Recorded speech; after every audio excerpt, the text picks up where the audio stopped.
یا رسول اللہ وسلم علیک یا حبیب اللہ۔ ہمارے اس یوٹیوب چینل کو سبسکرائب کریں اور گھنٹی کے بٹن پر۔ حضرات گرامی، جیسا کہ آپ حضرات کو معلوم ہے کہ یہ مقدس مہینہ ربیع الثانی کا ہے اور آج اس مقدس مہینے کی 7 تاریخ ہے۔ اس مقدس مہینے میں شہنشاہ بغداد حضور غوث اعظم شیخ عبدالقادر جیلانی حسنی حسینی رحمۃ اللہ علیہ کا وصال مبارک ہوا ہے۔ ربیع الثانی شہنشاہ بغداد کے وصال کا مہینہ ہے۔ آپ کا انتقال اسی ماہ مبارک میں ہوا ہے۔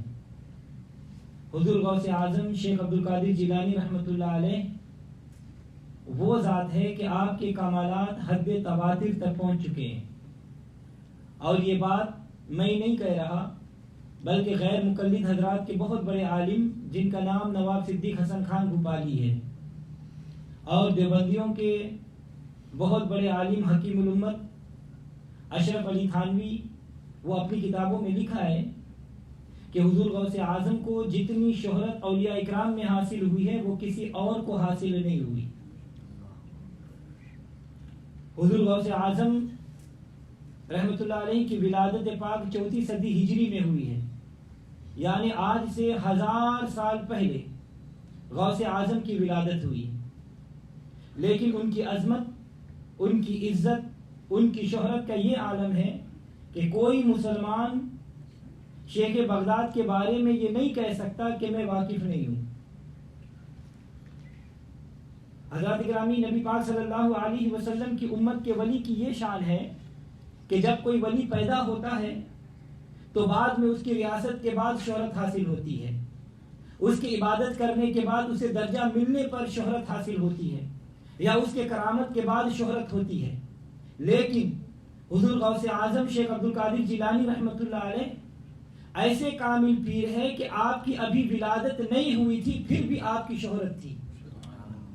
ایک کتاب ہے، مصر ایجپٹ میں چھپا ہوا ہے، اس کتاب کا نام تفریح الخاطر ہے۔ اس میں شیخ عبدالقادر اربلی رحمۃ اللہ علیہ وہ لکھتے ہیں کہ سیدنا امام حسن عسکری رضی اللہ تعالی عنہ نے اپنے مرید سے فرمایا کہ میرے یہ جائے نماز کو سنبھال لو، اور جب تمہاری وفات کا وقت قریب آئے تو تم بھی یہ جائے نماز کسی خاص شخص کو دے کر وصیت کر جانا کہ وہ یہ جائے نماز بھی کسی خاص آدمی کو دے، ان کے انتقال کا وقت قریب آئے تو وہ بھی ایسا کرے۔ حتیٰ کہ 4 صدی ہجری میں گیلان شہر میں عبد القادر نامی ایک بچہ پیدا ہوگا، میری طرف سے یہ تحفہ اسے دے دینا۔ حضرات گرامی، حضرت سیدنا امام حسن عسکری رضی اللہ تعالی عنہ 11ویں امام ہیں۔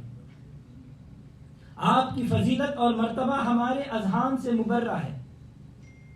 آپ کے علم، آپ کی شان و عظمت کا اس ایک ہی بات سے اندازہ لگا لیں کہ آپ اپنی اولاد کی اس شخص کو جو مقام ولایت پر فائز ہوگا، مقام غوثیت پر فائز ہوگا، ان کو نوازنے کے لیے اپنے جائے نماز بھیجوا رہے ہیں۔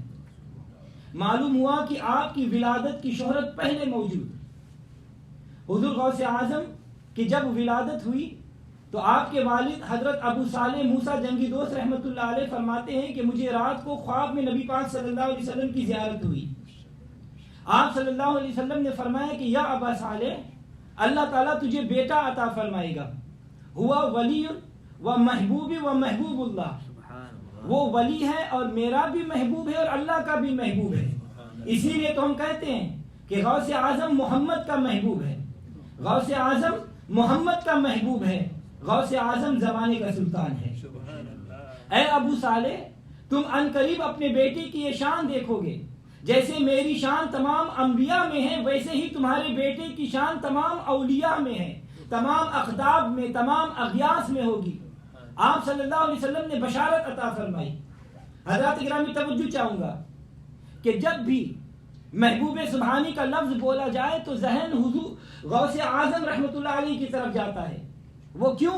وہ اس لیے کہ یہ لقب کسی مولوی کا دیا ہوا نہیں، یہ لقب کسی مفتی کا دیا ہوا نہیں، یہ لقب کسی شیخ الحدیث نے نہیں دیا، یہ لقب کسی شیخ القرآن نے نہیں دیا، یہ لقب کسی فقیہ نے نہیں دیا، یہ لقب کسی عالم نے نہیں دیا، یہ لقب کسی محقق نے نہیں دیا، یہ لقب کسی صوفی نے نہیں دیا، یہ لقب کسی مفکر نے نہیں دیا، یہ لقب کسی مفسر نے نہیں دیا، یہ لقب کسی وزیر نے نہیں دیا، یہ لقب کسی مشیر نے نہیں دیا، یہ لقب کسی بادشاہ نے نہیں دیا.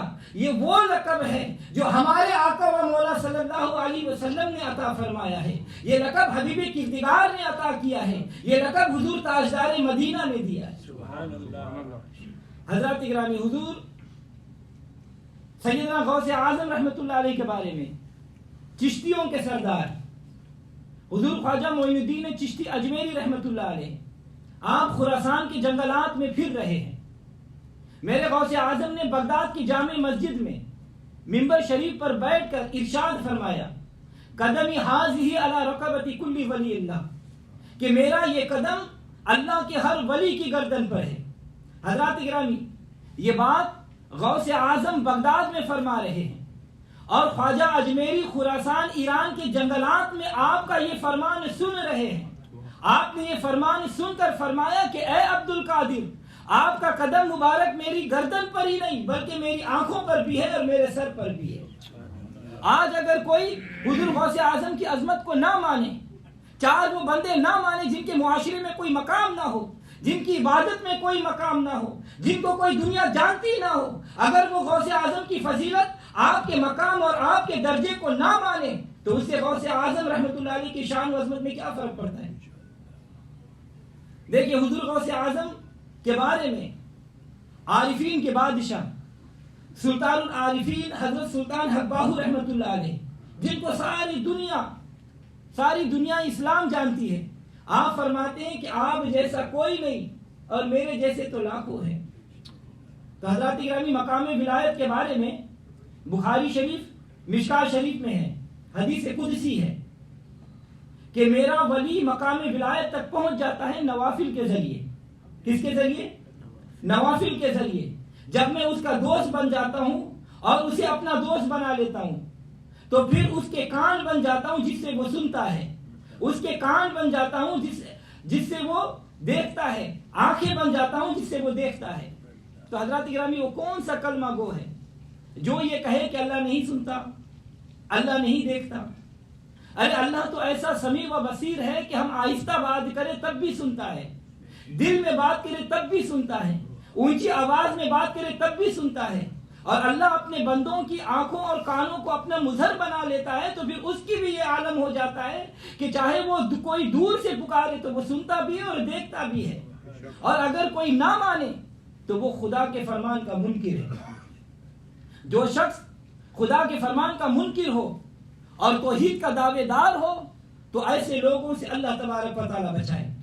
شان دینے والا اللہ، مقام دینے والا اللہ، ولایت دینے والا اللہ، درجہ دینے والا اللہ، بلندی دینے والا اللہ، عظمت دینے والا اللہ، عزت دینے والا اللہ. اللہ تعالیٰ ارشاد فرماتا ہے وَتُعِزُّ مَن تَشَاءُ وَتُذِلُّ مَن تَشَاءُ. اور ہمارا یہی ایمان ہے کہ اللہ جسے چاہے عزت دے اور جسے چاہے ذلت دے.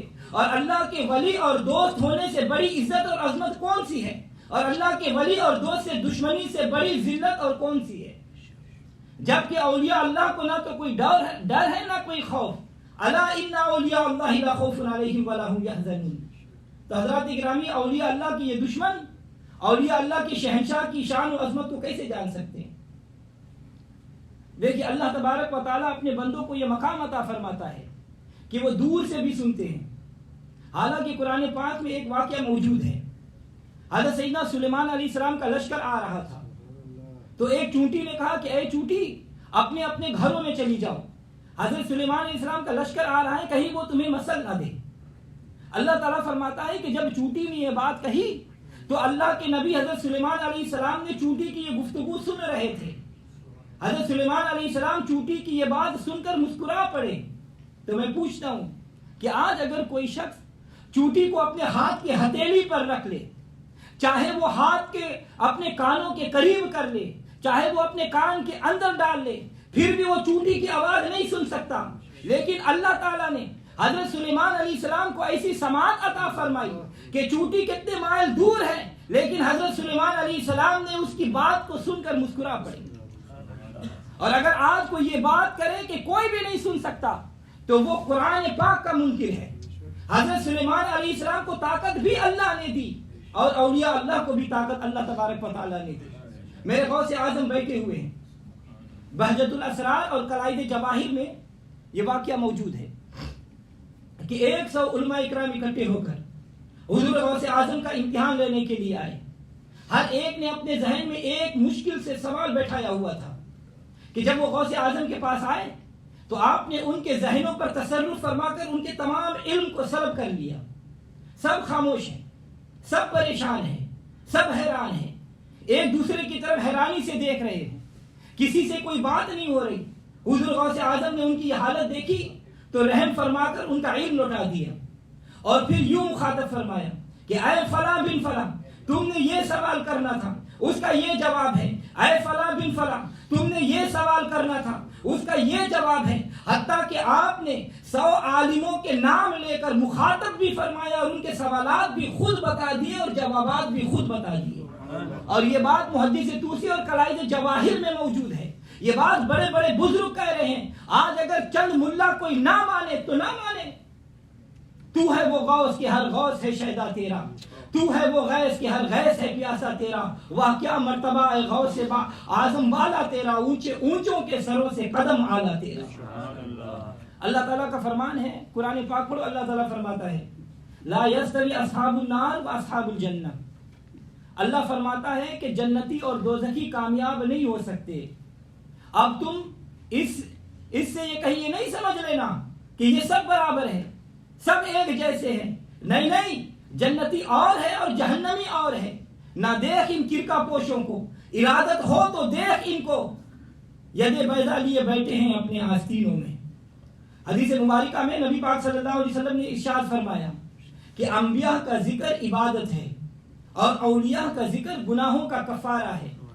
سنیوں تمہیں مبارک ہو کہ ہم ولیوں کا بھی ذکر کرتے ہیں اور انبیاء کا بھی ذکر کرتے ہیں.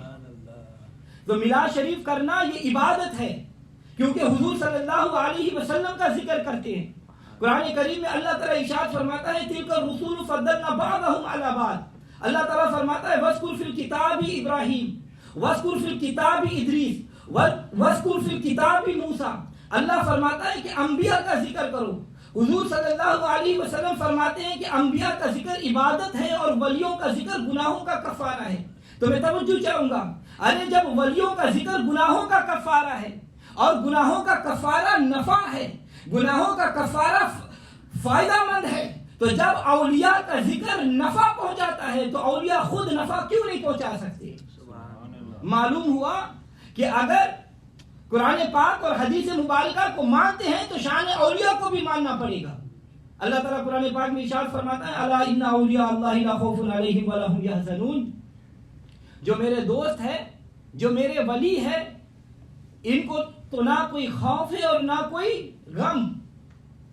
ایک جگہ اللہ تعالیٰ ارشاد فرماتا ہے الذین آمنوا کانوا یتقون. اللہ نے سند دے دی جو اللہ کے ولی ہوتے ہیں ان کا ایمان ٹھیک ہوتا ہے اور وہ متقی ہوتے ہیں. خواجہ اجمیری ولی اللہ ہے, داتا علی حجویری ولی اللہ ہے, بابا فرید ولی اللہ ہے, حضرت باقی باللہ ولی ہے, غوث اعظم ولی ہے, حضرت قطب الدین ولی ہے, حضرت نظام الدین ولی ہے, حضرت عثمان ہارونی ولی ہے, حضرت بشر حافی ولی ہے, حضرت جنید بغدادی ولی ہے, حضرت بایزید بستامی ولی ہے, مجدد الفسانی ولی ہے, اعلیٰ حضرت ولی ہے, خواجہ سیف الرحمن امام خراسانی ولی ہے. جب ان کو ولی مان لیا تو یہ بھی ماننا پڑے گا کہ ان کا ایمان بھی ٹھیک ہے, ان کا تقویٰ بھی ٹھیک ہے, ان کا عقیدہ بھی ٹھیک ہے. اور جب آپ ان کا عقیدہ دیکھیں, ان کی عقیدہ دیکھیں, ایک کتاب ہے, کتاب کا نام ہے غوث الاعظم. یہ کتاب دیوبندی عالم اعزاز الحسن نے لکھی ہے. حضور غوث اعظم رحمت اللہ علیہ پر جب بھی کوئی پریشانی آتی تو آپ عرض کرتے ادرکنی یا رسول اللہ, اغثنی یا رسول اللہ. اور جو مرید آتا اور پریشانی بتاتا تو آپ یہی وظیفہ بتاتے. تو معلوم ہوا کہ غوث اعظم بغداد میں بیٹھ کر حضور صلی اللہ علیہ وسلم کو پکار رہے ہیں کہ یا رسول اللہ میری داد رسی فرمائیے، یا رسول اللہ میری مشکل کشا فرمائیے، یا رسول اللہ میری مدد فرمائے۔ جب غوث اعظم کو ولی مان لیا تو یہ بھی ماننا پڑے گا کہ آپ کا عقیدہ بھی ٹھیک ہے۔ اللہ تعالیٰ قرآن پاک میں ارشاد فرماتا ہے انما ولیکم اللہ ورسولہ والذین آمنوا الذین یقیمون الصلاۃ ویؤتون الزکاۃ وہم راکعون۔ اللہ بھی تمہارا ولی ہے، رسول بھی تمہارا ولی ہے، اور صالحین بھی تمہارے ولی ہے۔ قرآن پاک میں حضرت مریم علیہ السلام کا واقعہ بیان ہوا ہے۔ جب حضرت مریم علیہ السلام نے ایک سوکھے ہوئے درخت کو ہاتھ لگایا تو وہ درخت ہرا ہو گیا اور اس پر کھجوریں بھی لگ گئی۔ حالانکہ کھجوریں پکنے میں کافی وقت لیتی ہے لیکن پھر بھی پک گئی۔ اللہ تعالیٰ نے فرمایا اس درخت کو ہلاؤ۔ جب حضرت مریم نے درخت کو ہلایا تو کھجوریں نیچے گری۔ یہ ہے اولیاء اللہ کی شان۔ توجہ رہے، حضرت مریم علیہ السلام نبی نہیں، کوئی عورت نبیہ نہیں ہو سکتی۔ آپ ولیہ ہیں، آپ اللہ کی بندی ہیں، آپ صالحہ ہیں، آپ پاکیزہ ہیں۔ اور حضرت مریم علیہ السلام سے یہ کرامت ظہور میں آئی۔ درخت ہرا تو اللہ نے کیا لیکن درخت کو ہاتھ لگایا مریم علیہ السلام نے۔ معلوم ہوا کہ کام ہوتا تو اللہ کے حکم سے ہے لیکن اللہ والوں کے وسیلے سے ہوتا ہے۔ کرامت اولیاء اللہ کی ہوگی، قدرت اللہ کی ہوگی۔ یہ قرآن پاک میں ہے۔ اس قرآن پاک میں جس کے بارے میں اللہ تعالیٰ فرماتا ہے کہ ذالک الکتاب لا ریب فیہ، یہ وہ کتاب ہے کہ جس میں شک نہیں، یہ وہ کتاب ہے جس میں شبہ نہیں۔ حضرات اکرامی 70 کتابوں میں یہ بات دکھائی جا سکتی ہے کہ میرے آقا علیہ الصلوۃ والسلام مبارک نے فرمایا کہ جیسے میری شان تمام نبیوں سے زیادہ ہے، تمام نبیوں سے اعلیٰ ہے، ویسے ہی میری امت کی شان تمام امتوں سے اعلیٰ ہے، اور جیسے میری امت کی شان تمام امتیوں سے اعلیٰ ہے ویسے ہی میری امت کے اولیاء کی شان تمام امتوں کے ولیوں سے زیادہ اور اعلیٰ ہے۔ حضور غوث اعظم شیخ عبد القادر جیلانی رحمۃ اللہ علیہ اپنے مرید حضرت علی بن حیتی رحمۃ اللہ علیہ کی بیمار پرسی کے لیے تشریف لے گئے۔ آپ کے نوافل ادا کرنے کا وقت ہوا۔ آپ نے اپنے مرید حضرت علی بن حیتی سے فرمایا کہ مجھے نوافل پڑھنے ہیں۔ علی بن حیتی کا ایک باغ تھا، آپ باغ میں تشریف لے گئے۔ وہاں کھجور کے 2 سوکھے ہوئے درخت تھے۔ ایک درخت کے پاس آپ نے وضو فرمایا اور دوسرے درخت کے پاس آپ نے نوافل ادا فرمائے۔ ان درختوں پر غوث اعظم نے وضو اور نوافل ادا کرنے کا یہ اثر ہوا کہ دونوں درخت ہرے ہو گئے، سر شاداب ہو گئے۔ میرے غوث اعظم نے دعا مانگی، یا اللہ اس باغ میں برکت نازل فرما۔ ابھی چند ہی دن گزرے تھے کہ آپ کا مرید علی بن حیتی آپ کی خدمت میں کھجوریں لے کر آیا اور آپ کی خدمت میں عرض کیا کہ حضور یہ کھجوریں انہی درخت پر لگے ہوئے ہیں۔ اور حضور غوث اعظم نے کھجوریں سامنے رکھ کر اور قرآن پاک کی آیت کی تلاوت فرمائی۔ آج لوگ پوچھتے ہیں کہ کہاں لکھا ہوا ہے کہ سامنے کھانا رکھ کر پڑھنا چاہیے؟ جب ہم پوچھتے ہیں کہ قرآن پڑھنا کیا کوئی غلط بات ہے، غلط کام ہے، تو وہ کہتے ہیں کہ بتائے کہاں لکھا ہوا ہے۔ میں کہتا ہوں کہ تم بتاؤ کہاں لکھا ہے کہ نہیں پڑھنا چاہیے۔ حضرات اکرامی یہ سوال بھی عجیب عجیب بناتے ہیں۔ ہم کہتے ہیں کہ قرآن پاک پڑھو۔ اللہ تعالیٰ قرآن پاک میں ارشاد فرماتا ہے فَكُلُوا مِمَّا ذُكِرَ اسْمُ اللَّهِ عَلَيْهِ إِن كُنتُم بِآيَاتِهِ مُؤْمِنِينَ، بس کھاؤ وہ کھانا جس پر اللہ کا ذکر ہوا اور آپ آیت پڑھی گئی۔ سوال کرتے ہیں کیا نبی صلی اللہ علیہ وسلم نے 11ویں شریف کا ختم دلایا ہے؟ ارے غوث اعظم حضور سے پہلے ہوئے یا بعد میں؟ یہ جاہلانہ سوال ہے۔ حضرت سیدنا حسان بن ثابت رضی اللہ تعالیٰ عنہ یہ حضور صلی اللہ علیہ وسلم کے صحابی اور درباری نعت خوان ہے۔ حضرت حسان کا ذکر روم کے ایک بادشاہ کے دربار میں ہوا۔ یہ حضرت عمر رضی اللہ تعالیٰ عنہ کا زمانہ تھا۔ شہنشاہ روم کے دربار میں ذکر ہوا۔ حضرت عمر رضی اللہ تعالیٰ عنہ کا سفیر وہاں گیا ہوا تھا۔ شہنشاہ روم نے پوچھا کہ حسان بن ثابت کا کیا حال ہے؟ سفیر نے کہا کہ زندہ ہے لیکن ضعیف ہے۔ آنکھیں جواب دے گئی ہے۔ بادشاہ روم نے کہا کہ یہ 1000 اشرفیاں ہیں، اگر وہ زندہ ہو تو ان کو تحفہ دے دینا، اگر ان کا وصال فرما جائے تو یہ کپڑے ان کے قبر پر چڑھا دینا اور 1000 اشرفیوں کا اونٹ خرید کر ان کے نام پر ذبح کر دینا۔ اور یہ بات وہابی کہہ رہے ہیں، ان کا رسالہ ہے احتشام، اور یہ کتاب 56 میں لکھا ہوا ہے، اس میں یہ واقعہ درج ہے. تو میں پوچھتا ہوں کہ واقعہ تو حضرت عمر کے دور کا ہے، اگر ہم 11ویں شریف کا ختم دلائیں تو تمہیں کیا پریشانی ہے؟ اور یہ پوچھتے ہیں جی یہ چھوٹی 11ویں بڑی 11ویں کیا ہے؟ عجیب عجیب سوالات کرتے ہیں. میں سب سے پہلے اپنے مسلک کی وضاحت کروں گا. الحمدللہ حضور صلی اللہ علیہ وسلم کا صدقہ ہم اہل سنت و جماعت کوئی ایسا کام نہیں کرتے جو قرآن اور حدیث کے خلاف ہو. مذہب حق اہل سنت و جماعت قرآن کے مطابق ہے، حدیث کے مطابق ہے. حق تو اس لیے ہے کہ یہ قرآن اور حدیث کے مطابق ہے، اور جو عقیدہ قرآن کے مخالف ہو، جو عقیدہ حدیث کے مخالف ہو، وہ جھوٹا ہوتا ہے. عقیدہ وہ سچا ہوتا ہے جو قرآن کے مطابق ہو اور فرمان مصطفیٰ کے مطابق ہو، کیونکہ قرآن حق ہے، نبی کا فرمان حق ہے. قرآن کیا ہے؟ رب کا کلام ہے، زبان مصطفیٰ صلی اللہ علیہ وسلم ہے. حدیث کیا ہے؟ حدیث بھی اسی زبان مبارک سے بیان ہوئی، قرآن بھی اسی زبان سے بیان ہوا.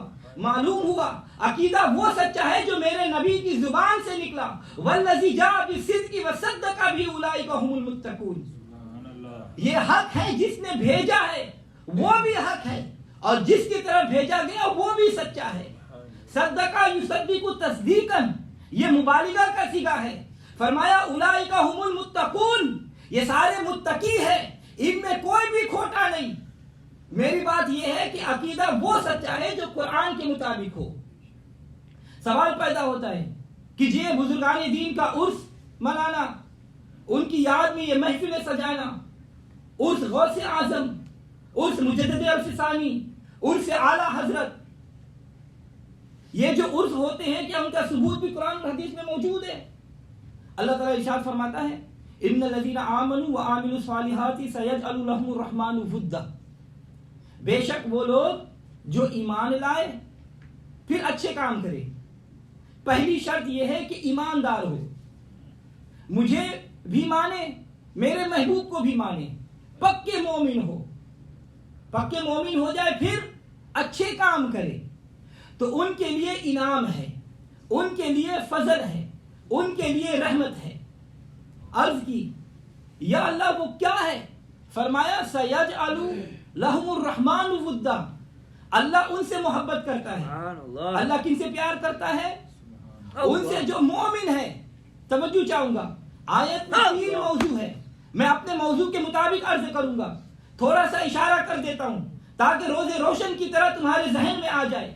اللہ نے یہ نہیں فرمایا کہ جو ذکر کرے، اللہ نے یہ نہیں فرمایا جو میرے نام کی تسبیح پڑھے، اللہ نے یہ نہیں فرمایا جو نمازیں پڑھیں، اللہ نے یہ نہیں فرمایا جو تہجد پڑھے، اللہ نے یہ نہیں فرمایا جو میرے کعبے کا طواف کرے، اللہ تعالیٰ نے یہ نہیں فرمایا جو بہت خوبصورت ہو، اللہ نے یہ نہیں فرمایا کہ ان کی آنکھیں بڑی خوبصورت ہو. فرمایا یہ بات کی بات ہے پہلے ان الذین آمنوا کہ وہ مومن بنے. مومن بنے گا تو نماز قبول ہوگی، مومن ہوگا تو داڑھی قبول ہوگی، مومن ہوگا تو اس کی سیرت اور صورت قبول ہوگی، مومن ہوگا تو اعمال حج اور زکات اور روزے قبول ہوں گے. پہلے مومن بننا پڑے گا. پوچھا مومن کون ہے؟ فرمایا ان کنتم تحبون اللہ فاتبعونی یحببکم اللہ. اس وقت تک مومن نہیں ہو سکتا جب تک نبی پاک کا غلام نہ بن جائے. اب فیصلہ ہو گیا کہ نماز بات کی بات ہے، ذکر بات کی بات ہے، اللہ اللہ بات کی بات ہے، نفل اور نوافل بات کی بات ہے، حجر اسود کو چومنا، کعبے کا طواف کرنا یہ بات کی بات ہے. اللہ تعالیٰ پہلے یہ دیکھتا ہے کہ اس کے دل میں میرے محبوب سے محبت ہے کہ نہیں ہے. نعرہ تکبیر،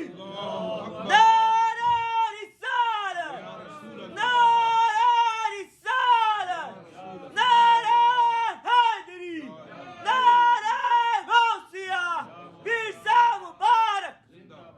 محبوب سے پیار کرنے والا ہو اور محبوب کا پکا سچا محب ہو، پھر چاہے وہ رنگ کا کالا ہو، صفت کا غلام ہو، ذات کا حبشی ہو، اصحاب صفہ میں بیٹھنے والا ہو، سوکھے ٹکڑوں پر گزارا کرنے والا ہو، رنگ کا کالا ہو، پاؤں زخم ہو، ناک موٹا ہو، پھر اس کا مقام یہ ہوتا ہے کہ اے بلال میں جنت میں گیا تو میں نے تیرے چلنے کی آواز سنی. واضح ہوا کہ حضور کی غلامی ایمان کی پہلی شرط ہے، محمد کی غلامی دین حق کی شرط اول ہے. اسی میں ہو اگر خامی تو سب کچھ نامکمل ہے. اور وہ لوگ جو ایمان لائے اور نیک اعمال کیے، حضور کی غلامی میں رہے، تو اللہ تعالیٰ کی ارشاد کے مصداق بن جاتے ہیں سیجعل لهم الرحمن ودا. اللہ تعالیٰ فرماتا ہے کہ جس سے میں پیار کرتا ہوں اس سے میں تنہا پیار نہیں کرتا بلکہ ساری خدائی اس سے پیار کرتی ہے. اللہ تعالیٰ نے فرمایا کہ ان کے لیے محبت ہے, ان کے لیے پیار ہے. حدیث پاک کا مطالعہ کریں تو یہ بات سامنے آتی ہے کہ میں اکیلا پیار نہیں کرتا بلکہ ساری کائنات اس سے پیار کرتی ہے. خدا کی رضا چاہتے ہیں دو عالم, خدا چاہتا ہے رضا محمد. اللہ تعالیٰ فرماتا ہے وہ میرا دوست ہو جاتا ہے, میرا ولی ہو جاتا ہے, میرا قریبی ہو جاتا ہے. ولی کا معنی دوست, ولی کا معنی قریبی, ولی کا معنی پیارا, ولی کا معنی سخی, ولی کا معنی یار, ولی کا معنی مددگار. اللہ ولی الذین آمنوا الا ان اولیاء اللہ لا خوف علیہم ولا هم يحزنون یحبهم ویحبونہ. اللہ ان کا ہو جاتا ہے, وہ اللہ کے ہو جاتے ہیں. وہ غیر اللہ تو رہتے ہی نہیں, وہ غیر اللہ نہیں, اللہ کے ولی ہو جاتے ہیں. وہ اللہ کے ولی ہو جاتے ہیں, اللہ کے پیارے ہو جاتے ہیں, اللہ کے محبوب ہو جاتے ہیں. یحبهم ویحبونہ. اللہ ان سے پیار کرتا ہے, وہ اللہ سے پیار کرتے ہیں. وہ اللہ کے ولی ہے, اللہ ان کا ولی ہے. وہ اللہ کے دوست ہے, اللہ ان کا دوست ہے. وہ غیر اللہ نہیں بلکہ ولی اللہ ہے, اللہ کے پیارے ہیں, اللہ ان کا ہو جاتا ہے. یحبهم ویحبونہ. اور دوسری آیت سیجعل لهم الرحمن ودا. تیسری آیت الا ان اولیاء اللہ لا خوف. چوتھی آیت اللہ والذین آمنوا. نتیجہ یہ ہے کہ غیر اللہ نہیں, اللہ ان کا ہو جاتا ہے, یہ اللہ کے ہو جاتے ہیں. اللہ ولی ان کا ہو جاتا ہے, یہ اللہ کے ولی ہو جاتے ہیں. یہ پیارے اللہ کے, اللہ پیارا ان کا ہو جاتا ہے. پیر کامل صورت ذل الہ, یعنی دید پیر دید کبریا. یہ کیسے ہو سکتا ہے کہ ولی کے پاس جائے تو شرک ہو جاتا ہے؟ استغفر اللہ. جی ولی اللہ کے پاس کیا جانا, وہ تو اللہ کا بندہ ہے.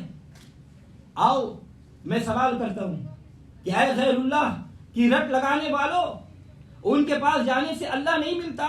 تو میں پوچھتا ہوں یا اللہ آپ کہاں رہتے ہیں؟ اللہ نے فرمایا لا مکان. یا اللہ, ایک تو اللہ تعالیٰ لا مکان میں رہتا ہے اور دوسرا بے صورت ہے. یا اللہ آپ کے جلوے دیکھنے کا دل کرتا ہے. یا اللہ ہم تم سے بڑا پیار کرتے ہیں. یا اللہ ہم تمہیں قادر مانتے ہیں. یا اللہ ہم تمہیں خالق مانتے ہیں. یا اللہ ہم تمہیں رازق مانتے ہیں. یا اللہ ہم تمہاری مخلوق ہیں. یا اللہ ہم تم سے پیار کرتے ہیں. یا اللہ کسی وقت تو اپنا جلوہ دکھا. یا اللہ ہم تمہیں دیکھنا چاہتے ہیں. یا اللہ تم کیسے ہو؟ اللہ نے فرمایا کہ بے صورت. کہا یا اللہ کہاں رہتے ہو؟ فرمایا لا مکان. یا اللہ تمہیں دیکھنا ہے. فرمایا اے بے وقوف تم مجھے کیسے دیکھ سکتے ہو؟ جب موسیٰ علیہ السلام جیسا بے ہوش ہو گیا تم کیسے دیکھ سکتے ہو؟ تجھ سے درد سے سگ اور سگ سے ہے مجھ کو نسبت. میری گردن میں بھی رہے دور کا دورہ تیرا. اس نشانی کے جو سگ ہے مارے نہیں جاتے. حشر تک گلے میں رہے حشر تک میرے گلے میں رہے پٹا تیرا. تو حضرات گرامی تم مجھے ڈھونڈتے رہو, میں نہیں ملوں گا. میں اس وقت ملوں گا جب تم میرے دوستوں کے قریب ہو جاؤ گے. فرمایا پھر میں اکیلا محبت نہیں کرتا, پھر ساری خدائی اس سے پیار کرتی ہے. تو ایک عام ولی کی بات ہے, پھر غوث اعظم کا مقام کیا ہوگا؟ اللہ تبارک و تعالی ہم سب کو حضور غوث اعظم شیخ عبد القادر جیلانی رحمۃ اللہ علیہ سے سچی عقیدت اور محبت عطا فرمائے. اور اللہ تعالی ہم سب کو اولیاء اکرام کی تعظیم اور توقیر کرنے کی توفیق عطا فرمائے. اللهم اجعل في قلبي نورا وفي بصري نورا وفي سمعي نورا وعن يميني نورا وعن شمالي نورا ومن خلفي نورا ومن امامي نورا واجعل لي نورا وفي عصبي نورا وفي لحمي نورا وفي دمي نورا وفي شعري نورا وفي بشري نورا وفي لساني نورا واجعل في نفسي نورا واجعل لي نورا واجعل من فوقي نورا ومن تحتي نورا. اللهم آتني نورا, اللهم آتني نورا, اللهم آتني نورا برحمتك.